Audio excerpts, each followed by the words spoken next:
পৃথিবীতে সবচাইতে কঠিন কাজ হলো নিজের সংশোধন হওয়া, আর সবচাইতে সহজ কাজ হলো অন্যের সমালোচনা করা। সো হ্যালো এভরিওয়ান, আসসালামু আলাইকুম। আশা করি আপনারা সবাই ভালো আছেন। আমি আপনাদের মাঝে নতুন একটা ভিডিও নিয়ে চলে আসলাম। তো আজকে দুপুরে কী রান্না করলাম আপনাদের মাঝে একটু শেয়ার করি। তো প্রথমে পেঁয়াজগুলো কেটে নিলাম, এবার হচ্ছে আলুগুলো কেটে নিব। তো এক এক করে সব সবজিগুলো কেটে নিব। প্রথমে যদি সবজি সব কাটা বাছা থাকে তাহলে রান্না করতে তো আর টাইম লাগে না। তো এক এক করে সব সবজি কেটে নিচ্ছি। আমার ছেলে তো আর সবজি খেতে পারে না, তাই ওর জন্য প্রত্যেক দিন আমার ডালই রাখতে হয়, কারণ ডাল খেতে খুব ভালোবাসে, ডাল আর মাংস। তো চলুন আপনাদের এক ঝলক দেখিয়ে দিই আমি কী রান্না করব সেগুলা।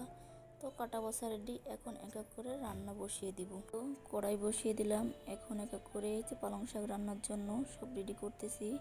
এই তো মশলা এক এক করে যা যা লাগবে সবগুলো দিয়ে দিতেছি। তো মশলাগুলো হালকা একটু ভেজে নেওয়ার পর এক এক করে সব পুরো মশলাগুলো দিয়ে দিচ্ছি। কাঁচামরিচ দিয়ে দিলাম, হলুদের গুঁড়া, মরিচের গুঁড়া, তারপরে হচ্ছে ধনিয়া গুঁড়া।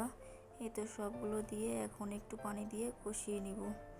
এই তো সবজিগুলো দিয়ে দিলাম। আজ অনেক দ্রুত রান্না করতেছি, কারণ তানহার আব্বু একটার সময় খেতে আসবে। আমার আজকে অনেক লেট হয়ে গেছে, তাই আগে ভাগে রান্না করার চেষ্টা করছি।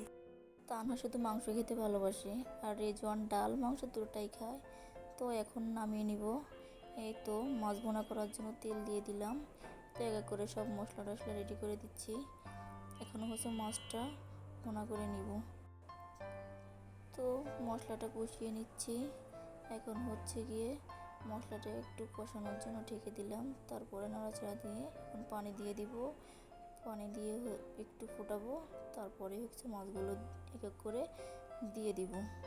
এই তো মাছ দিয়ে দিলাম, তারপরে হচ্ছে মাছটা রেডি। এখন মাছটা নামিয়ে নিব। এই তো ডাল রান্না করব। এই তো ডাল আমার নিত্যদিনের সঙ্গী, প্রত্যেক দিন আমার ডাল লাগেই।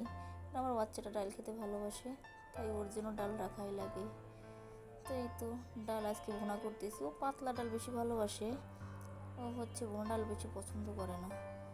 তো কী করার, প্রত্যেক দিন তো একই প্রসেস ভালো লাগে না, তাই অন্য প্রসেসে ডাল রান্না করলাম।